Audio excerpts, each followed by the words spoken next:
दूसरे चरण का मतदान 26 अप्रैल को, उसमें ये सीटें हैं, जिसमें उत्तर प्रदेश लोकसभा के दूसरे चरण की 8 सीटें अमरोहा, मेरठ, बागपत, गाजियाबाद, गौतम बुद्ध नगर, बुलंदशहर, अलीगढ़ और मथुरा के लिए घमासान तेज हो गया है। आज मायावती अमरोहा में ही जनसभा करने पहुंची थी। गौतम बुद्ध नगर भी गृह जिला माना जाता है बसपा का, यहाँ बसपा का पुराना नाता रहा है।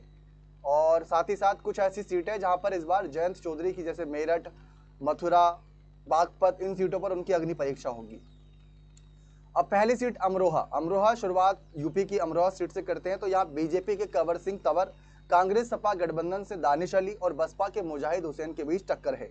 ये सीट मुस्लिम बहुल्य सीट है। ऐसे में बसपा ने गठबंधन की ओर से दोनों मुस्लिम प्रत्याशी होने की वजह से वोट कटना तय है और रालोद के आने से यहाँ बीजेपी को और मजबूती मिलेगी।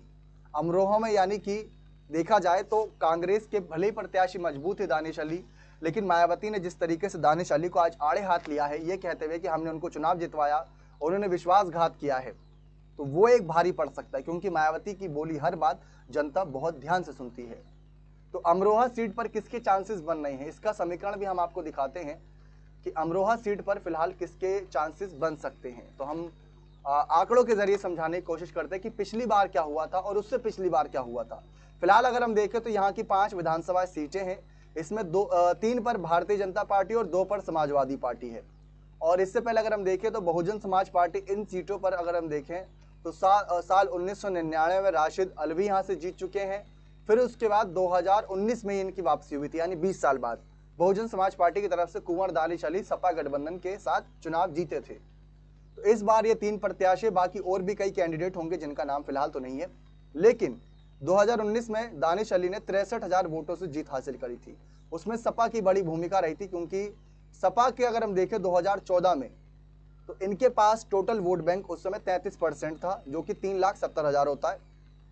और बीएसपी के पास 2014 में जब इनका कैंडिडेट था तो 1,62,000 वोट ये पाए थे। और बीजेपी के कंवर सिंह तंवर 5,28,000 वोट पाकर 1,58,000 वोटों से जीते थे। बड़ा इंपैक्ट कहाँ आया था, सपा बसपा का गठबंधन होना। और आरएलडी भी यहाँ पर सपा को समर्थन कर रही थी, बसपा को समर्थन कर रही थी। राकेश टिकैत खुद चुनाव लड़े थे लेकिन हार गए थे इस सीट से।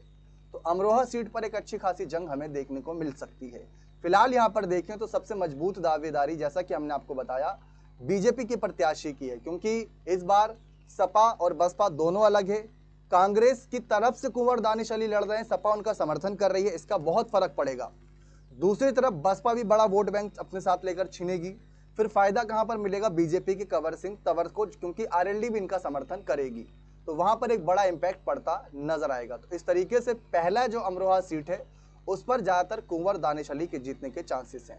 फिर बात आती है मेरठ सीट की। मेरठ सीट पर आप जानते हैं, जैसा कि इस बार बहुत चर्चित नाम है, रामायण के राम, आपने रामायण देखी होगी, जरूर आपने रामायण देखी होगी, जो बनी थी रामानंद सागर जी की, वो आपने रामायण देखी होगी। उसमें जो राम का किरदार निभाए थे अरुण गोविल, वो इस सीट से चुनावी मैदान में है। तो मेरठ सीट का सियासी समीकरण देखें हम तो यहाँ पर भी 2 सीटों पर समाजवादी पार्टी है और 3 सीटों पर भारतीय जनता पार्टी, यानी कि, और 2 जो सीटों पर समाजवादी पार्टी जीती उनमें दोनों में ही मुस्लिम प्रत्याशी हैं, शाहिद मंजूर और रफीक अंसारी। अब बात करते हैं यहाँ पर सियासी समीकरण की। साल 2004 में यहाँ पर बहुजन समाज पार्टी जीती थी, मोहम्मद शाहिद अफलाक जीते थे यहाँ से, लेकिन उसके पहले कांग्रेस जीती थी और बाकी बार यहाँ पर भारतीय जनता पार्टी का अच्छा खासा दबदबा रहा। मेरठ सीट की अगर हम पिछली बार बात करें तो यहाँ से बसपा के हाजी याकूब कुरैशी मैदान में थे। बहुत कड़ी टक्कर थी इन दोनों के बीच, राजेंद्र अग्रवाल और हाजी याकूब कुरैशी के बीच। 4,729 वोटों से ही बीजेपी के प्रत्याशी जीते थे, यहाँ पर सिर्फ 4,729 वोटों से। कांग्रेस के हरेंद्र अग्रवाल को 34,000 वोट मिले थे, राजेंद्र अग्रवाल को 5,86,000, बसपा के हाजी याकूब को 5,81,000। 2014 में अगर हम देखें तो बसपा की तरफ से यहाँ पर शाहिद अखलाक को 3 लाख वोट मिले थे, लेकिन 2,32,000 वोटों से हार गए थे। इस बार कौन कौन है, जैसा कि हमने आपको बताया, अरुण गोविल, यह आप चेहरा बहुत जानते ही होंगे, जाना पहचाना चेहरा है। बसपा ने यहां से देवव्रत कुमार त्यागी को उतारा है और सपा ने यहां से सुनीता वर्मा को। किसकी जीत होगी, चांसेस जैसा कि हमने आपको बताया अरुण गोविल के बन सकते हैं, क्योंकि हमने देखा है कि जब भी भाजपा ने कोई बड़ा दाव ऐसा खेला है जो बड़ा चर्चित नाम हो, जिसकी चारों तरफ बहुत चर्चा हो, सुर्खियों में रहो। जैसे कि हमने देखा था मेरठ सीट पर, मथुरा सीट पर, माफ कीजिएगा, मथुरा पर जब जयंत चौधरी का अच्छा खासा दबदबा था, 2009 में भाजपा के साथी थे, लेकिन उसके बाद हेमा मालिनी आई और हेमा मालिनी ने जयंत चौधरी को हरा दिया था। बड़ा नाम बन गई हेमा मालिनी और लाखों वोटों से जीती थी। वो भी आपको दिखाएंगे क्योंकि दूसरे चरण में उस पर भी चुनाव होगा। तो अरुण गोविल के चांसेस ज्यादा है, क्योंकि सबने ही यहाँ पर अगर देखा जाए तो हिंदू प्रत्याशी उतारे, मुस्लिम कैंडिडेट नहीं उतारे। वोट बटेगा, और जैसा कि हमने कहा पिछली बार तो सपा बसपा साथ थी। हम अगर 2014 की तरफ देखें तो सपा के शाहिद मंजूर को भी अच्छा खासा वोट मिला था, लेकिन मुस्लिम प्रत्याशी उतारने कितना फायदा 2014 मिला था आप ये देख सकते हैं। 2009 में मलुक नागर इस सीट से चुनाव लड़े थे, जो इस वक्त आरएलडी में शामिल है। दारा सिंह प्रजापति, बहुत बड़े बड़े नाम है अगर देखा जाए तो, लेकिन यहाँ पर चांसेस जो ज्यादा बन रहे हैं वो बीजेपी के ही बन रहे हैं। तो दूसरी सीट जो मेरठ थी, वो यहाँ पर कहीं ना कहीं अरुण गोविल के खाते में जाती दिख रही है। और अगर आगे बढ़े तो आगे गाजियाबाद सीट है। गाजियाबाद सीट के अगर हम समीकरण की बात करें कि वहां पर क्या रिजल्ट रह सकता है,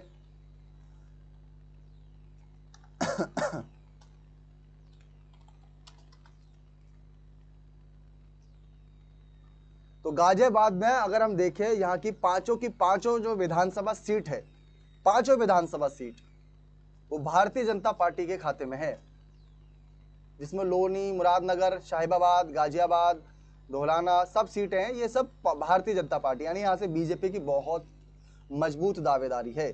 2019 में भी अगर हम देखें तो यहाँ पर जो भाजपा के प्रत्याशी थे वो 5 लाख वोटों से जीते थे, 5,01,500 वोटों से।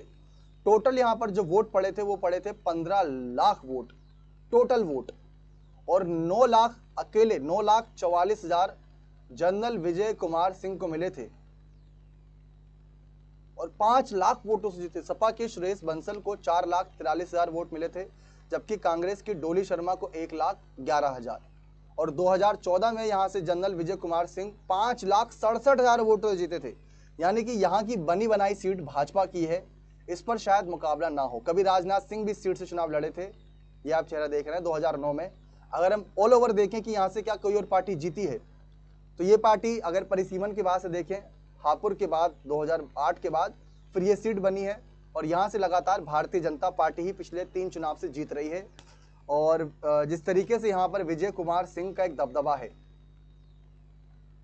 लेकिन इस बार बीजेपी ने कैंडिडेट बदला है, अतुल गर्ग को उतारा यहाँ से बीजेपी ने। कांग्रेस ने डोली शर्मा को, यहाँ पे कांग्रेस के खाते में सीट गई है, और बीएसपी ने नंद किशोर पुंडीर को उतारा है। लेकिन ये सीट गाजियाबाद की काफी हद तक भाजपा के खाते की नजर आ रही है। यहाँ पर तो कोई कंपटीशन हमें नजर नहीं आ रहा है। अब आपको क्या लगता है कि यहाँ कोई कंपटीशन हो पाएगा? अगली सीट है गौतम बुद्ध नगर सीट। जैसा कि हमने कहा, ये गौतम बुद्ध नगर मायावती के लिए बहुत करीबी सीट है, और इस पर हम आपको दिखाएंगे क्यों।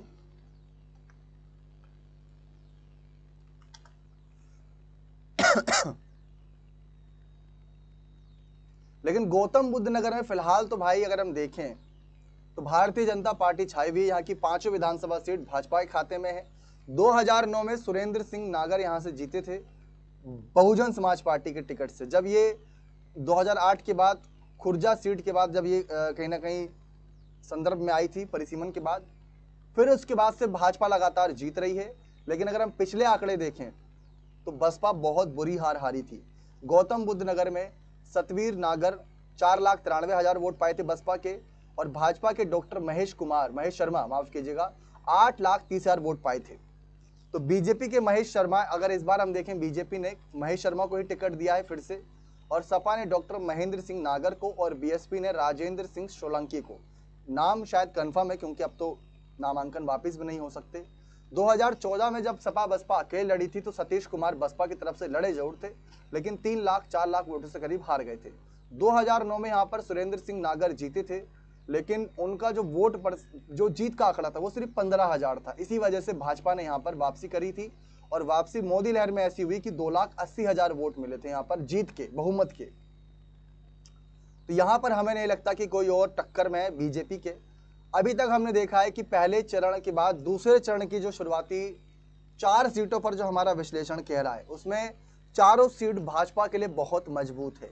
हमने पहला चरण देखा था पहले चरण में जो 8 सीटें थी उसमें से 5 सीटें विपक्षी के खाते में थी और 3 सीट भाजपा के खाते में, जिसमें से हम बात करें नगीना और साथ ही साथ देखें तो मुरादाबाद, और वहीं पर अगर हम बात करें बिजनौर सीट को लेकर बहुत ज़्यादा चर्चा थी। तो ऐसी कई सीटें थी जो बसपा के खाते और सपा के खाते में थी। रामपुर की बात कर रहे हैं, लेकिन रामपुर ही भाजपा के पास चली गई थी बाद में। तो पहला चरण जो था वो बीजेपी की अग्नि परीक्षा थी, लेकिन दूसरा चरण तो बीजेपी के लिए बड़ा आसान नजर आ रहा है यहाँ पर अभी तक के फिलहाल जो हमारे अभी तक विश्लेषण हमारे कह रहे हैं। बुलंदशहर लोकसभा सीट पर चलते हैं आपको लेकर कि बुलंदशहर लोकसभा सीट का क्या समीकरण है, वहां पर क्या लग रहा है कि भाई इस बार कोई और खेल कर पाएगा या नहीं, क्योंकि जिस तरीके से फिलहाल माहौल बना हुआ है उन सबको देखा जाए तो यहाँ पर चुनावी समीकरण फिलहाल भाजपा की तरफ झुकाव में जाते नजर आ रही हैं।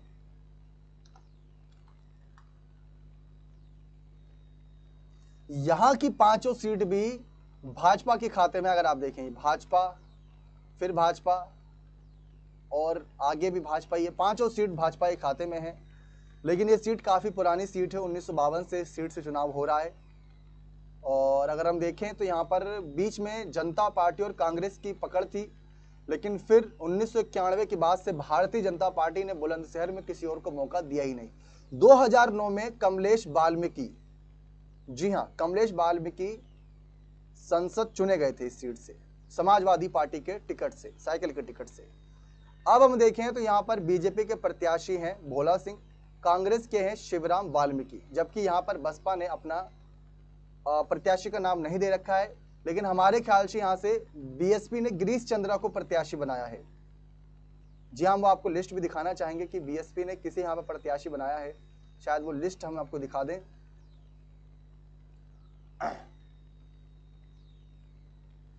क्योंकि हमने बकायदा रिसर्च के साथ वो लिस्ट देखी थी कि हाँ यहाँ पर किस किस को प्रत्याशी बनाया गया था। तो बुलंदशहर अगर इसमें देखें ये शायद चौथे चरण की थी। हाँ, अगर आप यहाँ पर 13वें नंबर पर नाम देखेंगे, शायद आपको हम जूम करके दिखाएं, 13वें नंबर पर जो नाम है और लोकसभा क्षेत्र की संख्या जो है 14 है। बुलंदशहर जो एससी कोटे के, वहां पर गिरीश चंद्र जाटव जो हालिया सांसद हैं बसपा के, नगीना जीते थे पिछली बार, लेकिन इस बार बुलंदशहर से इनको उतारा गया है। एकमात्र ऐसे सांसद हैं भाई, आपको बता दें बसपा के एकमात्र ऐसे सांसद जिनका टिकट नहीं कटा, टिकट मिला है लेकिन किसी और सीट से। तो बुलंदशहर में यहाँ पर भाजपा को टक्कर देने के लिए, भोला सिंह को टक्कर देने के लिए यहाँ पर गिरीश चंद्रा को उतारा गया है। हम कंफर्म नहीं कर सकते क्योंकि यहाँ बसपा का नाम नहीं दे रखा ऑफिशियली, लेकिन पिछली बार जो थी ये सीट सपा बसपा गठबंधन में थी और ये सीट बसपा के खाते में गई थी, लेकिन बसपा 2,90,000 वोटों से हार गई थी। बीजेपी ने यहाँ पर भोला सिंह को उतारा था, उनको 6,81,000 वोट मिले थे, जबकि 2014 में जब सपा बसपा अकेले लड़ी थी तो दोनों को यहाँ पर बहुत कम वोट 18% और 12%, जबकि बीजेपी को अकेले 59% और 4.5 लाख वोटों से करीब करीब यहाँ पर बीजेपी के भोला सिंह जीते थे। हमने एक बात गौर करी है दर्शकों की, हमने अमरोहा सीट की बात करी। अमरोहा पर साल 2019 में कांग्रेस का वोट परसेंटेज था 1, टोटल 12,000 वोट मिले थे, 11 लाख वोटों में से सिर्फ 12,000। हमने मेरठ सीट देखी, कांग्रेस का वोट परसेंट था 2.5, 34,000 टोटल वोट मिले थे और 12 लाख वोट में से सिर्फ 34,000 वोट। हमने गाजियाबाद सीट देखी, तो वहां पर कांग्रेस की डोली शर्मा को 7% वोट मिले थे, टोटल 15 लाख वोट पड़े थे, लेकिन उनको सिर्फ कितने मिले, 1,11,000, 15 लाख वोटों में से। फिर हमने गौतम बुद्ध नगर सीट देखी, यहां पर हमने देखा कि कांग्रेस के प्रत्याशी को 3% वोट मिले थे, 42,000 इनका वोट था, 13,93,000 में सिर्फ 42,000 इनको वोट मिला था। फिर हमने बुलंदशहर का आकलन किया, बुलंदशहर में भी अगर हम देखें तो 2014 में बुलंदशहर में सब कांग्रेस लड़ी ही नहीं थी। आप देख लीजिए कैंडिडेट यहाँ पर आपको दिखाई नहीं देगा। और उसके बाद जब 2019 में लड़ी तो उनका वोट बैंक था 2.5। अब हमारे ये चीज समझने की कोशिश करने की, सपा ने गठबंधन जो किया है कांग्रेस के साथ और 17 सीटें दे दी हैं, कहीं सपा ने अपना नुकसान तो नहीं कर लिया? क्योंकि अगर इन सीटों पर भी अपने कैंडिडेट उतारते तो शायद उनको वोट बैंक में इजाफा हो जाता, लेकिन हो सकता है कि राहुल की न्याय यात्रा। अब हम अलीगढ़ की बात कर रहे थे, खैर आगे बढ़ाते हैं, अलीगढ़ लोकसभा की बात कर रहे हैं। तो अलीगढ़ लोकसभा में भी देखें, यहाँ की 5 विधानसभा सीट भाजपा के खाते में है। दूसरा चरण पूरी तरीके से भाजपा के नाम जाता नजर आ रहा है दर्शकों, दूसरा चरण पूरी तरीके से भाजपा के नाम ही जा रहा है अभी तक जो हमने देखा है। फिलहाल हम जो देख रहे हैं आंकड़े, उसमें अगर हम देखें